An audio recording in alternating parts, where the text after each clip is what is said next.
حضور علیہ الصلوۃ والسلام فرمانے لگے کسی بندے نے اللہ سے اس سے بہتر چیز مانگی ہی نہیں.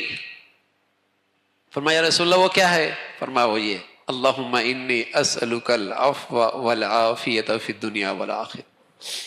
اے اللہ مجھے معاف فرما دے اور مجھے دنیا آخرت میں عافیت عطا فرما دے. عبداللہ ابن عباس رضی اللہ تعالیٰ عنہما نے پوچھا یا رسول اللہ میں کون سی دعا کثرت سے کیا کروں؟ آپ نے فرمایا اللہم انی اسألک العفو والعافیۃ فی الدنیا والآخرہ. پہلی چیز کیا؟ اللہ معاف فرما دے، مجھے دوستوں کی صف میں شامل کر لے، دشمنوں کی صف میں کھڑا نہ ہونا، مدد نہیں آیا کرتی. دوستوں کی صف میں آ جا، پہلے معافی مانگ لے تاکہ تیری دعا نشانے پہ لگے، کوئی بیچ میں رکاوٹ نہ آ جائے، بیچ میں رکاوٹ نہ آ جائے. اور فرمایا والعافیۃ فی الدنیا والآخرہ، اللہ دنیا آخرت میں عافیت عطا فرما. ایسی جامع دعا ہے، ایمان میں عافیت، صحت میں عافیت، اولاد میں عافیت، دنیا میں عافیت، آخرت میں عافیت، ہر چیز میں عافیت. اور جسے عافیت مل گئی اسے سب کچھ مل گیا.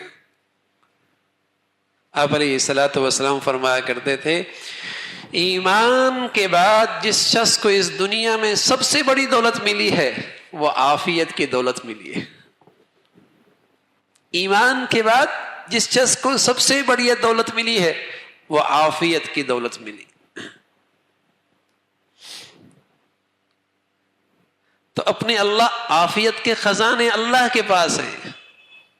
یہ چیزوں سے نہیں ملتی، پیسوں سے نہیں آتی، یہ چیزوں سے نہیں ملتی، پیسوں سے نہیں آتی، عہدے منصبوں سے نہیں ملتی. یہ عافیت اللہ کے خزانے سے آتی ہے. چاہے تو چٹائیوں پہ بیٹھنے والوں کو عافیت دے دے اور نہ چاہے تو کروڑوں میں کھیلنے والوں سے عافیت اٹھا لے. یہ عافیت اللہ کے خزانے میں ہے. سب کچھ ہو عافیت نہ ہو تو کس کام کے، سوائے اس کے کہ انگارے ہیں اور سوائے اس کے کہ چوکیداری ہے. اور کچھ نہ ہو اللہ عافیت دے دے تو اور کیا چاہیے دنیا میں. تو پورے یقین کے ساتھ اور پورے اللہ سے حسن ظن کے ساتھ اللہ سے مانگا جائے اور ہر حال میں مانگا جائے.